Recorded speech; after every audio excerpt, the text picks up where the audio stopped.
Hello दोस्तों, क्या हाल है। तारीख आज 25 अप्रैल 2026, दिन शनिवार, हिंदी तिथि नवमी। और आइए बात करते हैं आज के मुख्य समाचार में देश भर की तमाम बड़ी खबरों पर नजर डालते हैं। देखिए दोस्तों, एक तो आज की नवमी तिथि को सीता नवमी के रूप में मनाया जाता है, क्योंकि आज ही के दिन वैशाख मास की शुक्ल नवमी पर प्रकट हुई थी माँ देवी सीता। यही वजह कि आज की नवमी तिथि को सीता नवमी या जानकी नवमी के रूप में मनाया जाता है। इस मौके पर अक्सर भक्त माँ सीता और भगवान प्रभु श्री राम की पूजा करते हैं। तो चलिए आगे बढ़ते हैं अपन खबरों में। देखिए आप, पहली खबर, उत्तराखंड बोर्ड के 10वीं और 12वीं के रिजल्ट आज 25 अप्रैल को जारी हो जाएंगे। छात्र ऑफिशियल वेबसाइट के जरिए अपने नतीजे चेक कर सकते हैं। वहीं उत्तराखंड में डिजिटल जनगणना 2027 की शुरुआत भी आज से शुरू होने जा रही है। आज से फील्ड वर्क शुरू होगा। जनगणना कर्मी घर घर आएंगे और आपके परिवार फैमिली मेंबर्स की जानकारियां लेंगे। वहीं युवाओं के लिए रोजगार पर बड़ा अपडेट आ रहा है। रोजगार मेले में 500 पदों पर भर्ती होगी। आज उत्तर प्रदेश की राजधानी लखनऊ के सेवा योजन विभाग की ओर से ये रोजगार मेले का आयोजन किया जा रहा है। चलिए आगे बढ़ते हैं खबरों में। सबसे पहले ईरान इजराइल अमेरिका जंग से जुड़ी कुछ बड़ी खबरें देख लेते हैं। देखिए, ईरान पर अमेरिका और इजराइल के हमलों को 56 दिन हो चुके हैं। हॉर्मुज रूट के पास अभी भी सैन्य जमावड़ा है। गाजा और लेबनान में हमले जारी हैं। युद्ध के माहौल के बीच ईरान ने रूस को बड़ा तोहफा दिया। हॉर्मुज रूट से गुजरने वाले रूसी जहाजों पर कोई फीस टोल टैक्स नहीं लिया जाएगा, ये भी ईरान ने घोषणा की है। वहीं अमेरिका के राष्ट्रपति डोनाल्ड ट्रंप ने ईरान को अब एक और नई चेतावनी देते हुए कहा कि समय के साथ साथ हॉर्मुज पर नाकाबंदी और भी ज्यादा होगी। ट्रंप बोले कि युद्ध खत्म करने के लिए बेचैन है ईरान के लिए अब समय समाप्त हो रहा है। ट्रंप ने ये नई चेतावनी दी। और इस बीच महंगाई पर एक रिपोर्ट सामने आ रही दोस्तों कि भले ही सीज फायर की वजह से युद्ध थोड़ा रुका हुआ है, लेकिन महंगाई नहीं रुक रही है। कई कंपनियों ने बढ़ाए अपने तेल साबुन से लेकर एसी तक के दाम, और इस बढ़ती लागत के बोझ से कीमतें और बढ़ने की आशंका है। ईरान अमेरिका संघर्ष और कच्चे तेल की बढ़ती कीमतों के कारण भारत में एफएमसीजी कंपनियों की लागत भी बढ़ गई है। यही वजह है कि एसी, साबुन, अन्य रोजमर्रा के सामानों के दाम बढ़ रहे हैं। आगे भी और बढ़ने की संभावना है। कंपनियों का कहना है कि इनपुट लागत 20 से 60% तक बढ़ चुकी है। तो आने वाले समय में हमारे देश में महंगाई और बढ़ सकती है, ये भी रिपोर्ट सामने आ रही है। देखिए, महंगाई पर एक और बड़ी खबर कि पेट्रोल डीजल तो कुछ भी नहीं, बल्कि खाने के लिए समोसे और नहाने के लिए साबुन तक ये चीजें और महंगी हो सकती हैं। भारत पर एक नई मुसीबत आ रही है। जी हाँ, रिपोर्ट्स में बताया गया कि ईरान युद्ध की वजह से भारत में तेल का एक और बड़ा संकट खड़ा हो सकता है। और ये तेल कोई पेट्रोल डीजल वाला तेल नहीं है, बल्कि ये तेल है पाम ऑयल। जी हाँ, दुनिया में सबसे ज्यादा पाम ऑयल भारत इंपोर्ट करता है। लगभग हर साल भारत में 95 लाख टन पाम ऑयल का इस्तेमाल होता है, जिसका कुछ ही प्रतिशत भारत में उत्पादित होता है, सिर्फ 4 टन से भी कम। यानी 90 टन से भी ज्यादा पाम ऑयल भारत इंपोर्ट करता है।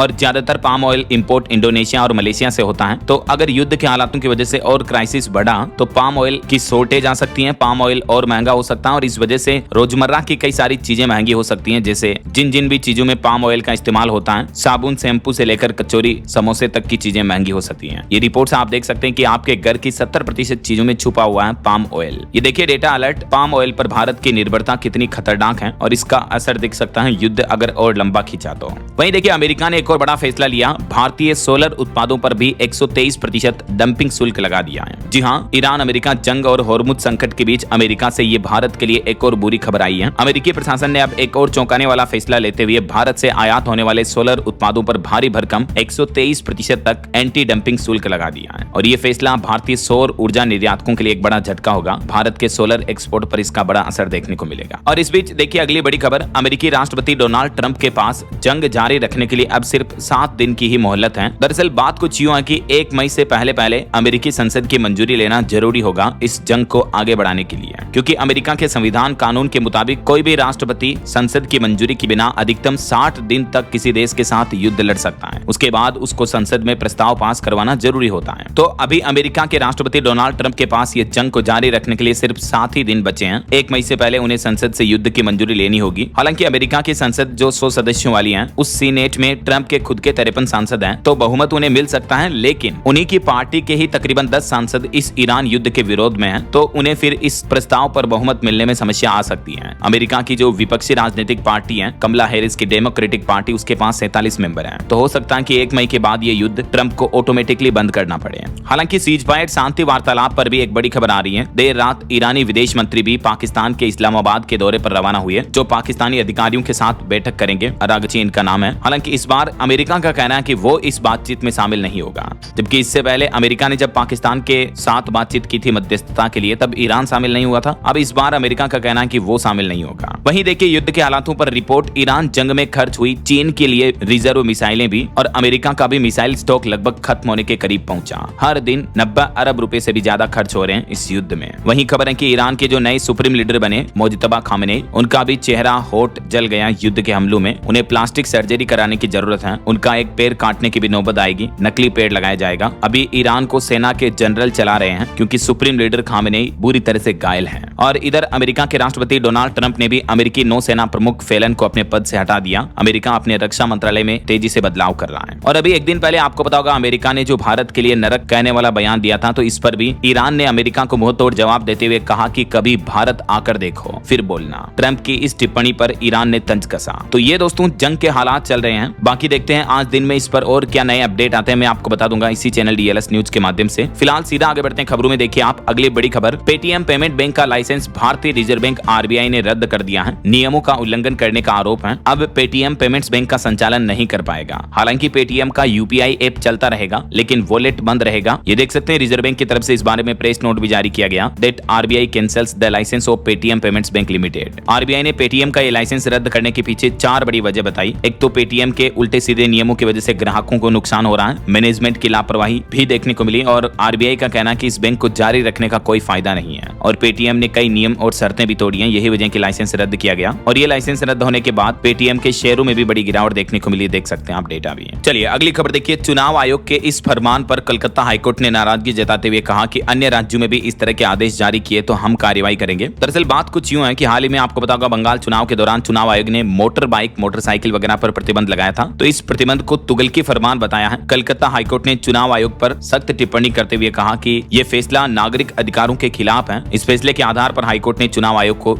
जवाब तलब किया। वहीं देश की राजनीति में भी एक बड़ा उलटफेर देखने को मिला। दिल्ली के पूर्व मुख्यमंत्री अरविंद केजरीवाल की आम आदमी पार्टी अब बिखरती नजर आ रही है। बात कुछ यूं है कि आम आदमी पार्टी में बड़ी फूट दिखी। राघव चड्ढा ने अब बदल दिया पाला। भाजपा अध्यक्ष ने 3 आम आदमी पार्टी सांसदों को मिठाई खिलाई जो कि बीजेपी में शामिल हो चुके हैं। बीती शाम देर रात आम आदमी पार्टी के राज्यसभा सांसद राघव चड्ढा भाजपा में शामिल हुए। ये देख सकते हैं पार्टी में शामिल होने की उनकी तस्वीरें भी मिठाई खिलाते हुए। इसके साथ ही उन्होंने ये भी कहा कि 10 में से 7 सांसद उनके साथ हैं जो कभी भी बीजेपी में आ सकते हैं। अशोक मित्तल ने भी बीजेपी ज्वाइन कर ली, जबकि अभी 10 दिन पहले उनके यहाँ ईडी की छापेमारी भी हुई थी। राज्यसभा में आम आदमी पार्टी के अभी कुल 10 सांसद हैं और इन 10 सांसदों में से 7 सांसदों के अलग होने का दावा किया राघव चड्ढा ने, जिसमें स्वाति मालीवाल, हरभजन सिंह, राजेंद्र गुप्ता समेत ये सभी सांसद शामिल हैं जो कभी भी बीजेपी में जा सकते हैं। ये कहना है राघव चड्ढा का। राघव चड्ढा बोले कि I am the right man but I am in the wrong party. जो आम आदमी पार्टी में थे वो, इस पर उन्होंने ये तंज भी कसा। हालांकि ना सिर्फ राघव चड्ढा बल्कि दोस्तों इससे पहले भी 35 नेता आम आदमी पार्टी छोड़ चुके हैं, जिनमें सबसे ज्यादा नेता 20 पंजाब के थे। इसमें कई सांसद और एमएलए भी थे। तो अभी राघव चड्ढा की ये पार्टी बदलने पर आम आदमी पार्टी की ये प्रतिक्रिया भी सामने आई। संजय सिंह ने कहा कि राघव बागी हैं। केजरीवाल की भी पहली प्रतिक्रिया सामने आई। संजय बोले कि पंजाब की जनता कभी माफ नहीं करेगी। और इस बड़े राजनीतिक उलटफेर पर पंजाब के मुख्यमंत्री भगवंत मान का कहना है कि बीजेपी में गए सांसदों ने पंजाबियों से गद्दारी की। भाजपा हमारी सरकार के कामों से डरी। बोले कि हिम्मत है तो मेरे घर पर छापा मारो।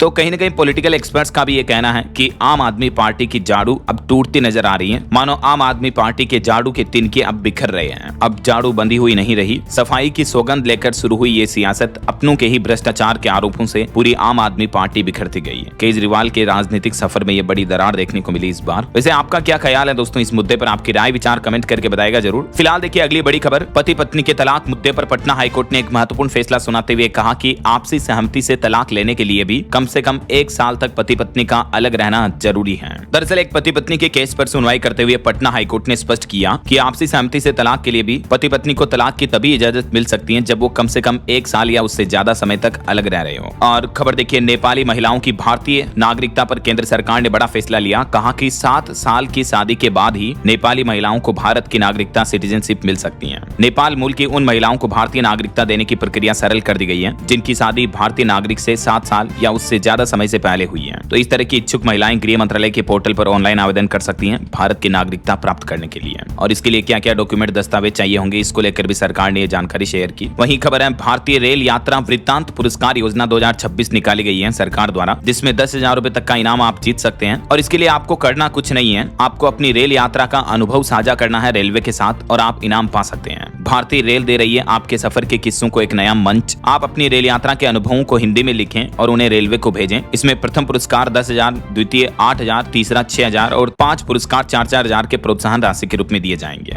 इस योजना में आवेदन करने की अंतिम तिथि 31 जुलाई 2026 है। तब तक आप इसमें अप्लाई कर सकते हैं। इस लेख में और क्या कुछ जानकारियां लिखनी है, कितना क्या कुछ होना चाहिए, इस बारे में डिटेल जानकारी आपको पीडीएफ मिल जाएगी इंडियन रेलवे के पोर्टल पर, और भी जानकारी चेक कर लीजिएगा। ओके, चलिए फिलहाल देखिए अगली खबर। एक रिपोर्ट सामने आ रही कि भारत में एआई इंजीनियरिंग भर्तियां 59% तक बढ़ी हैं। छोटे शहरों में मांग ने रफ्तार पकड़ी है। वहीं भारत न्यूजीलैंड एफटीए यानी फ्री ट्रेड एग्रीमेंट पर भी बड़ी अच्छी खबर आ रही है। दोनों देशों के बीच मुक्त व्यापार समझौते पर 27 अप्रैल को होंगे हस्ताक्षर। न्यूजीलैंड के प्रधानमंत्री क्रिस्टोफर लक्सन की तरफ से यह बड़ा ऐलान किया गया। भारत न्यूजीलैंड के बीच व्यापारिक समझौते में क्या खास बातें होगी, इस बारे में जानकारी आप देख सकते हैं। दोनों देश कई सारे उत्पादों पर अब टैरिफ नहीं लेंगे। इससे दोनों देशों के इंपोर्ट एक्सपोर्ट को बढ़ावा मिलेगा। और एसबीआई की एक रिपोर्ट सामने आ रही है। देखिए दोस्तों, हमारे देश में कैश और डिजिटल भुगतान दोनों जरूरी हैं। एसबीआई रिपोर्ट में दावा किया गया कि संकट के दौर में बढ़ा नकदी रखने का रुझान, लेकिन सामान्य दिनों में डिजिटल भुगतान ज्यादा सुविधाजनक रहता है। वहीं केंद्र सरकार खनन क्षेत्र में भी सुधार करने की तैयारी कर रही है। जल्द नीलामी करने वाले राज्यों को तोहफा मिलेगा। केंद्र सरकार उन्हें इनाम भी देगी।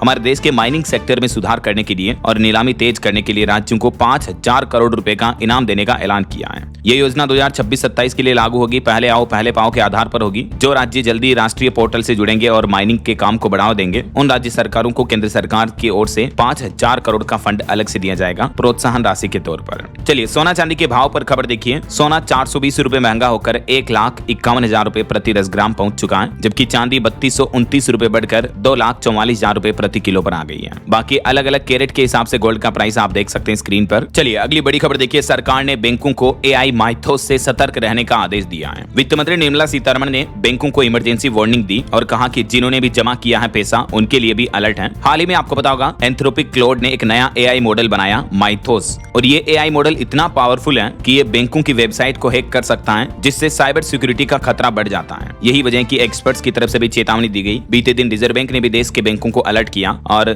वित्त मंत्री निर्मला सीतारमण ने भी बैंकों के साथ अहम बैठक की और एआई से जुड़े खतरों पर सतर्क रहने का निर्देश दिया और उचित कदम उठाने के भी आदेश दिए। इस उच्च स्तरीय बैठक में एआई से जुड़े नए साइबर खतरों को देखते हुए बैंकों को अपनी आईटी प्रणाली मजबूत करने, ग्राहकों के डेटा और वित्तीय सुरक्षा को मजबूत करने के निर्देश दिए हैं वित्त मंत्री ने, क्योंकि भविष्य में इस तरह के और स्ट्रॉन्ग एआई पावरफुल मॉडल आएंगे जिनसे कि बैंकिंग सिस्टम पर साइबर हमले का खतरा और बढ़ेगा। तो हमें पहले से ही सतर्क रहना चाहिए, अलर्ट रहना चाहिए। अभी से तैयारियां करनी होगी, ये कहना वित्त मंत्री का। चलिए अगला अपडेट देखिए दोस्तों। उत्तर प्रदेश के शिक्षा मित्रों के लिए बड़ी अच्छी खुशखबरी आई। यूपी की योगी सरकार ने जारी किया 250 करोड़ रुपए का फंड। योगी आदित्यनाथ सरकार की तरफ से ये जो 250 करोड़ का फंड जारी किया, तो इससे शिक्षा मित्रों को अब बढ़ी हुई सैलरी मिलेगी। हर महीने 18,000 रुपए तनख्वाह दी जाएगी। अभी पिछले महीने मार्च में आपको पता होगा जो 10,000 सैलरी थी शिक्षा मित्रों की, उसे बढ़ाकर 18,000 कर दिया है। तो अब इसका बजट भी जारी हो चुका, तो इसी महीने से ये बढ़ी हुई सैलरी मिलेगी। अच्छा, वैसे यूपी में आज से ही होमगार्ड भर्ती परीक्षा भी शुरू होने जा रही है। 3 दिन में तकरीबन 25 लाख युवा एग्जाम देंगे और इस बार परीक्षा में नकल रोकने के लिए बायोमेट्रिक और ई-केवाईसी भी अनिवार्य होगी। होमगार्ड भर्ती परीक्षा में मुन्ना भाइयों को रोकने के लिए यूपी की योगी सरकार ने ये नया मास्टर प्लान भी बनाया है। इतना ही नहीं, होमगार्ड भर्ती से पहले सीएम योगी ने यह भी आदेश दिया, कहा कि भर्ती को लेकर पेपर सोल्वर गैंग और अफवाह फैलाने वालों पर कड़ी कार्रवाई होगी। 25 से 27 अप्रैल तक चलेंगे ये एग्जाम। चलिए खबर देखिए। निवेश पर एक रिपोर्ट सामने आ रही है कि लग्जरी निवेश स्थिर है, लेकिन दुर्लभ और पुरानी चीजों में निवेश 13% तक बढ़ा है। यानी अब आजकल नए निवेशक सिर्फ उन्हीं संपत्तियों में पैसा लगा रहे हैं जिनकी ऐतिहासिक अहमियत है। और भारतीय व्यंजनों पर भी एक रिपोर्ट आ रही है कि भारतीय बटर चिकन दुनिया के टॉप 6 चिकन व्यंजनों में शामिल है। भारतीय कुजिन दुनिया का 13वां सबसे बेस्ट खाने वाला कुजिन है और भारत की बटर गार्लिक नान जो है वो दुनिया की नंबर 1 ब्रेड है।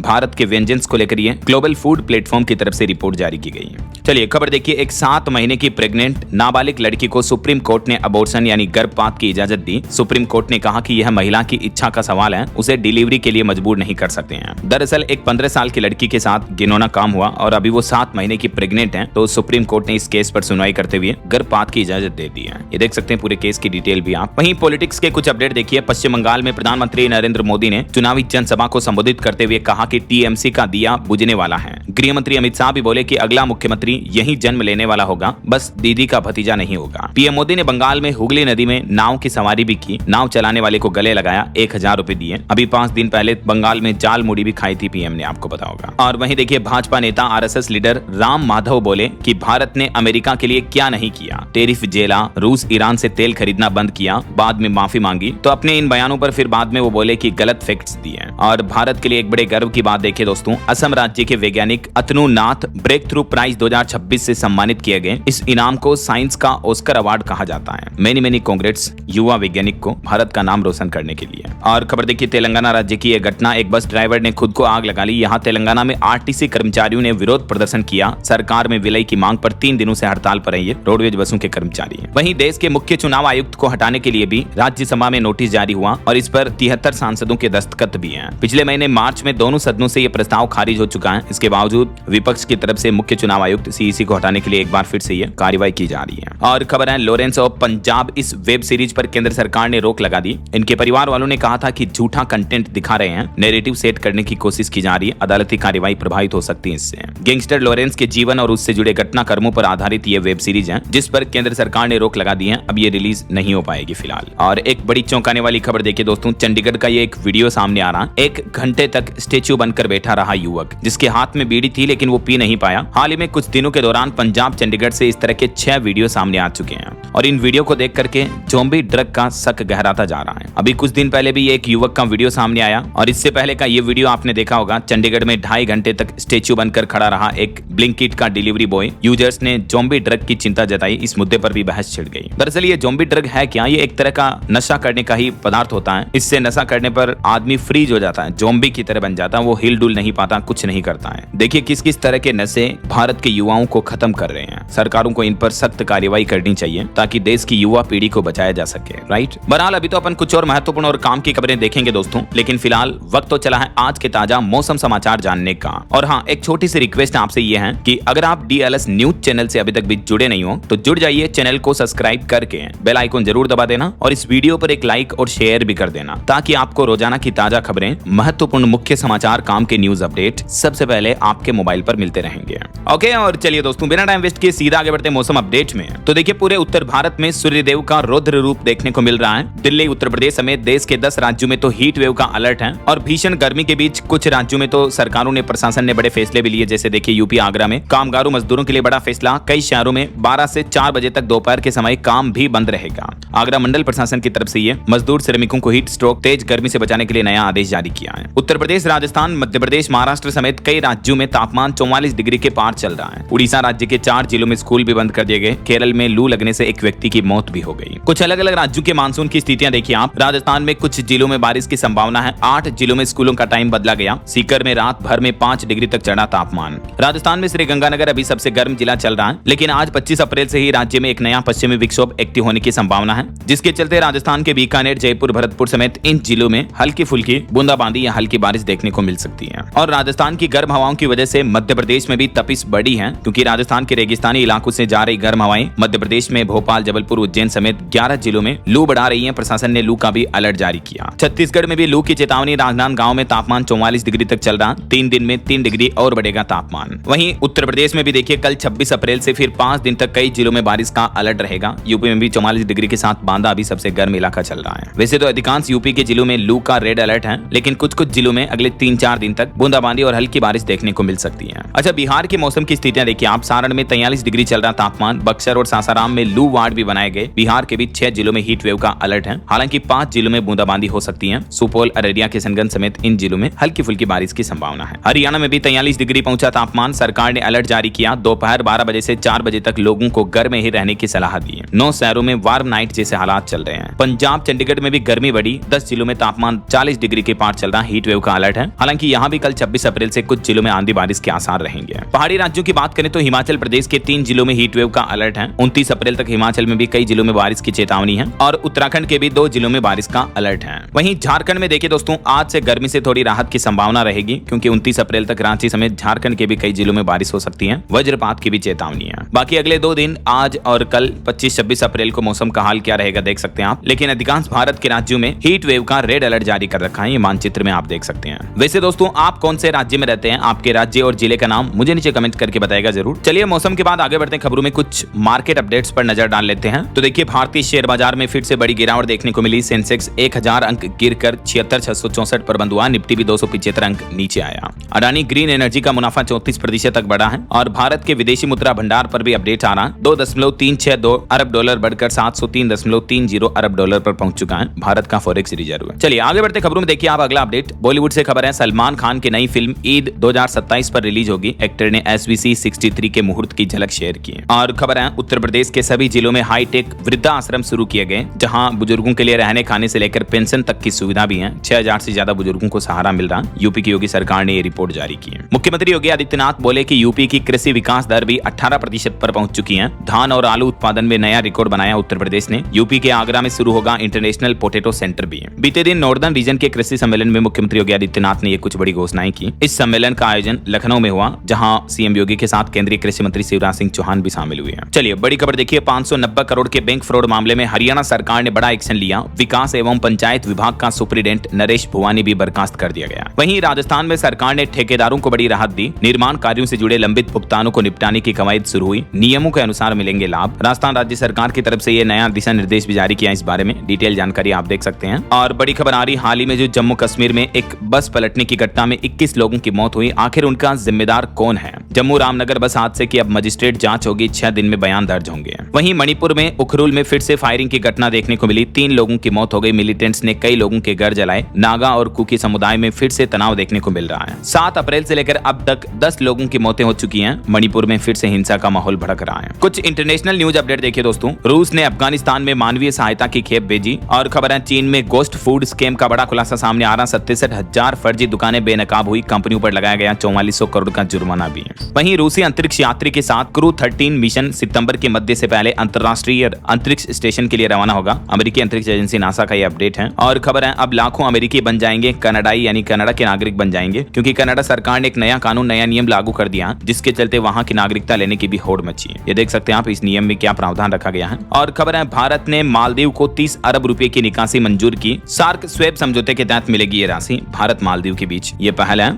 और वही खबर आ रही कि वेनेजुएला में घुसकर जो वहां के राष्ट्रपति मादुरो को पकड़ने वाला एक अमेरिकी सैनिक था, वो भी गिरफ्तार किया गया, क्योंकि बताया जा रहा है कि वहां तख्ता पलट पर सट्टा खेलकर इस सैनिक ने 4 करोड़ रुपए कमाए थे। वेनेजुएला के राष्ट्रपति को पकड़ने के ऑपरेशन पर इस सैनिक ने सट्टा लगाया था, ये आरोप है इस पर। तो ये तो कुछ इंटरनेशनल अपडेट्स रहे। चलिए आगे बढ़ते खबरों में देखिए आप अगला अपडेट। अब हरियाणा गुरुग्राम की अवैध कॉलोनियों पर चलेगा बुलडोजर। 4 जोन की लिस्ट तैयार कर रहा नगर निगम। ऑटो इंडस्ट्री से खबर आ रही, टीवीएस जुपिटर बना सबसे ज्यादा बिकने वाला स्कूटर। बीते महीने मार्च में 1.25 लाख से भी ज्यादा ग्राहकों ने इस पर भरोसा किया। वहीं खबर है, 27 अप्रैल को राजस्थान पहुंचेंगे नितिन नवीन। बीजेपी के नए 7 कार्यालयों का करेंगे उद्घाटन। और जंग के हालातों पर सरकार का कहना है कि समुद्री सुरक्षा से लेकर उड़ानों तक हालात सामान्य हैं। अब तक 2729 से ज्यादा भारतीय नाविकों की वापसी हो चुकी है। पश्चिम एशिया और खाड़ी क्षेत्रों में जारी तनाव के बीच केंद्र सरकार ने यह आधिकारिक बयान जारी किया। और खबर है, ओलंपिक कॉमनवेल्थ के बाद अब 2038 एशियन गेम्स की तैयारियां शुरू हुई। भारत ने प्रस्ताव भेजा, अहमदाबाद होगा मुख्य सेंटर। ओसीए की टीम जल्द करेगी दौरा। वहीं सरकारी कर्मचारियों के लिए गुड न्यूज है। अब डीए 60% के साथ ही सैलरी में कितनी बढ़ोतरी होगी, इसको लेकर सरकार की तरफ से यह नोटिफिकेशन भी जारी किया गया। देख सकते हैं आप, हाल ही में जो केंद्र सरकार ने कर्मचारियों का डीए बढ़ाया था, तो इस फैसले से और किन किन लोगों को लाभ मिलेगा, कर्मचारियों के साथ पेंशनर्स को भी फायदा होगा। और खबर है कि भारत में अवसरों की भरमार है। सिंगापुर दौरे पर बोले केंद्रीय सचिव, लॉजिस्टिक्स औद्योगिक हब बनने की राह पर है बंदरगाह है। खबर है, उत्तराखंड में कचरे के पहाड़ों का अब खात्मा होगा। केंद्र सरकार ने इनसे निपटान के लिए 58 करोड़ की परियोजनाओं को भी मंजूरी दी। वहीं खबर है, अब टिकट लेकर ही मिलेगी नई दिल्ली रेलवे स्टेशन पर एंट्री। भीड़ कंट्रोल करने के लिए नया नियम भी लागू हो चुका है। बिना प्लेटफॉर्म टिकट के आप रेलवे स्टेशन में भी एंट्री नहीं कर पाएंगे ऐसा। और खबर है, हरियाणा में अब 500 राशन कार्डों पर होगा एक डिपो। 33% महिलाओं के लिए आरक्षित होंगे ये पद। हरियाणा सरकार की तरफ से यह बड़ी घोषणा की गई। वहीं खबर है, रूस यूक्रेन युद्ध में अब तक 10 भारतीयों की मौत हुई। सुप्रीम कोर्ट को सरकार ने इस बात की जानकारी दी और केंद्र सरकार से अब सुप्रीम कोर्ट ने डिटेल रिपोर्ट भी मांगी है। और एक बड़ी चेतावनी निकल कर आ रही कि भारत में पर्यावरणीय संकट काफी गंभीर है। देश में हर साल निकल रहा है 1.5 करोड़ टन से भी ज्यादा जहरीला कचरा, जिससे भारत में बड़े स्तर पर प्रदूषण की अनदेखी की जा रही, जो कि भविष्य में एक बड़ा खतरा हो सकता है। यूनिवर्सिटी ऑफ ब्रिस्टल के नेतृत्व में किए गए एक अंतर्राष्ट्रीय अध्ययन में यह बड़ा खुलासा सामने आ रहा है। और एक चौंकाने वाली रिपोर्ट आ रही कि महिलाओं के साथ ऑनलाइन अपराध दिनों दिन बढ़ रहे हैं। रोजाना 370 केस आते हैं। टॉप नंबर पर निकली महिलाओं की प्रोफाइल। अश्लील संदेश भी इंटरनेट पर महिलाओं की परेशानी बढ़ा रहे हैं। और खबर है, देश के राष्ट्रीय सुरक्षा सलाहकार अजीत डोभाल ने ब्रिटिश समकक्ष से मुलाकात की। दोनों देशों के बीच सुरक्षा चिंताओं पर भी मंथन हुआ। वहीं राजधानी दिल्ली में अनाधिकृत कॉलोनियों को बड़ी राहत दी। स्वगम पोर्टल शुरू हुआ। अब बिना लेआउट प्लान भी कॉलोनियों का नियमितीकरण हो पाएगा। दिल्ली की रेखा गुप्ता सरकार ने ये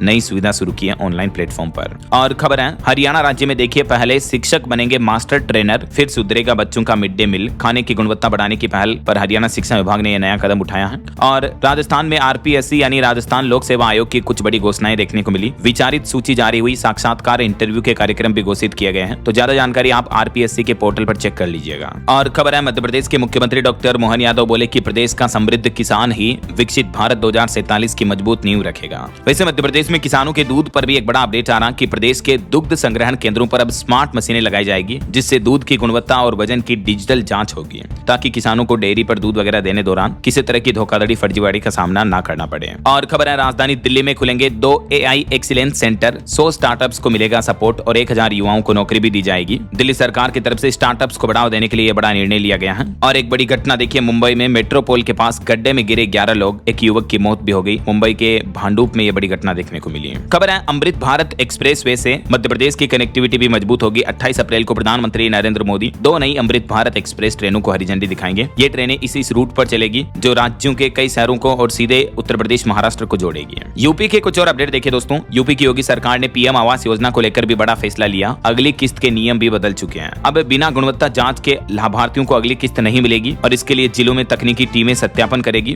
ताकि मतलब अपात्र लोगों को इस योजना का लाभ ना मिले, सिर्फ पात्र लोगों को ही मिले। इसलिए योगी सरकार ने यह नया प्लान किया है। इसके अलावा देखिए उत्तर प्रदेश में अब ड्राइविंग लाइसेंस में संशोधित करा सकेंगे DOB यानी डेट ऑफ बर्थ भी। ARTO कार्यालय भी जाने की जरूरत नहीं होगी, ऑनलाइन ही ये सुविधा मिलेगी ड्राइविंग लाइसेंस में जन्म तिथि अपडेट करने की। और उत्तर प्रदेश के बिजली उपभोक्ताओं को भी बड़ी राहत मिली। अब आपके स्मार्ट प्रीपेड बिजली मीटर का बैलेंस नेगेटिव होने पर भी 30 दिनों तक नहीं कटेगा बिजली कनेक्शन। स्मार्ट मीटर से परेशान बिजली उपभोक्ताओं के लिए ये राहत की खबर है। माइनस बैलेंस के बाद भी 1 महीने तक आपकी बिजली चलती रहेगी। ऐसा वहीं खबर है दोस्तों, उत्तर प्रदेश में हाई टेक होगा गन्ना सर्वेक्षण भी। 1 मई 2026 से शुरू होगा डिजिटल सर्वे, सीधे सर्वर पर दर्ज होगा किसानों का डेटा। यूपी के गन्ना किसानों के लिए योगी सरकार ने गन्ना सर्वेक्षण नीति 2026-27 भी शुरू कर दिया, जिसके तहत अब डिजिटली लाभ मिलेगा किसानों को इन सभी सेवाओं का। और खबर है विदेशी CEO का विवाद भी सुलझा। अब नीतू शर्मा बनी नोएडा एयरपोर्ट की नई प्रमुख, नई CEO के रूप में इनकी नियुक्ति हुई है। और उत्तर प्रदेश में इंडस्ट्री लगाने के लिए भी 10 लाख रुपए तक का लोन दे रही है यूपी की योगी सरकार। मुख्यमंत्री ग्रामोद्योग रोजगार योजना के तहत आवेदन भी मांगे गए हैं। कारोबारियों व्यापारियों को बढ़ावा देने के लिए 10-10 लाख रुपए तक का बिजनेस लोन दिया जाएगा। ऐसा वहीं नोएडा के सभी औद्योगिक सेक्टरों को 4 जोन में बांटा गया।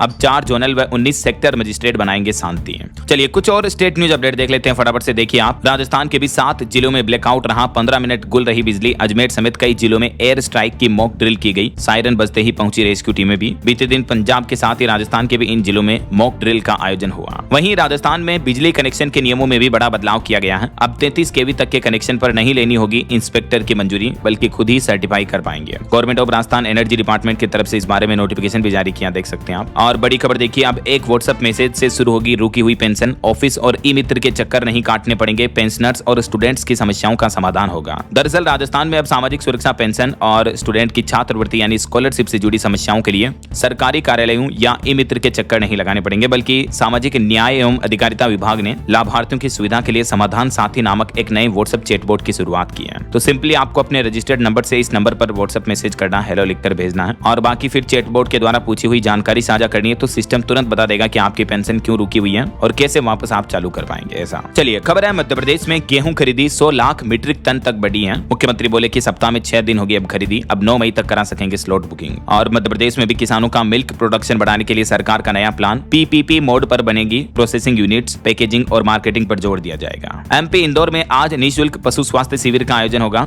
और MP इंदौर में डाकघर द्वारा आधार कार्ड संबंधित सेवाओं का विशेष अभियान भी आज 25 अप्रैल को लगने जा रहा है। वहीं खबर है किसानों के लिए लैब को लैंड पर लाई सरकार। केंद्रीय कृषि मंत्री शिवराज सिंह चौहान ने कहा कि कृषि विकास के लिए रोडमैप तैयार करें राज्य, केंद्र सरकार पूरा सहयोग देगा।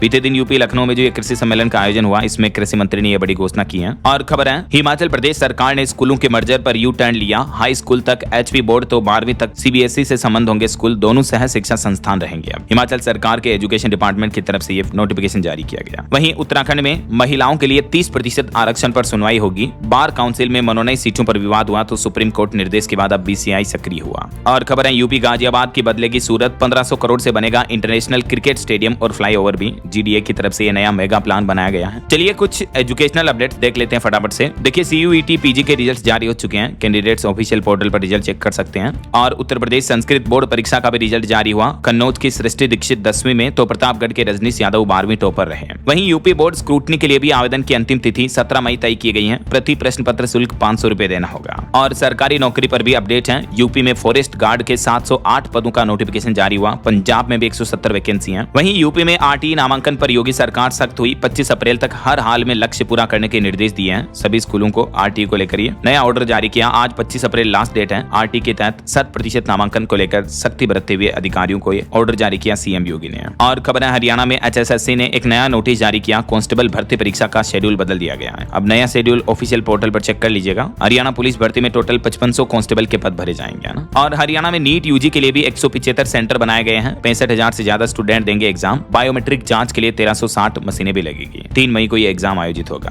और खेल समाचार पर खबर है आईपीएल क्रिकेट मैच में बेंगलुरु की 5वीं जीत हुई। गुजरात को 5 विकेट से हराया। कोहली ने 81 रन भी बनाए। ओके, और अंत में दोस्तों आज के राशिफल पर नजर डाल लेते हैं। देखिए, मेष राशि वालों को किस्मत का साथ मिलेगा और सिंह राशि वालों को प्रमोशन मिलने के योग हैं। वृश्चिक राशि वालों को भी रुका पैसा मिल सकता है। और भी कुछ अलग अलग राशियों का राशिफल आप देख सकते हैं स्क्रीन पर। और हाँ दोस्तों, आप मुझे कमेंट करके बताइए कि भारत छोड़ो आंदोलन कब शुरू हुआ था। 4 ऑप्शन देता हूँ आज आपको, 1920, 30, 42 या 47 में। Which is right option ABCD? Let me know in the comment box. सही जवाब देने वाले लोगों को रैंडमली सेलेक्ट होने पर DLS न्यूज टीम की तरफ से शानदार सरप्राइज गिफ्ट जीतने का मौका मिलेगा। और इसी के साथ ही अगर आपको वीडियो अच्छा लगा तो इसे लाइक करना, शेयर भी करना, DLS न्यूज चैनल को सब्सक्राइब करके बेल आइकन जरूर दबा देना रोजाना ऐसी इंफॉर्मेटिव जानकारियां, महत्वपूर्ण समाचार देखते रहने के लिए। ओके, ख्याल रखिएगा अपने आप का, अपने परिवार का। मिलेंगे अगले नेक्स्ट अपडेट में। तब तक के लिए जय हिंद, जय भारत, वंदे मातरम।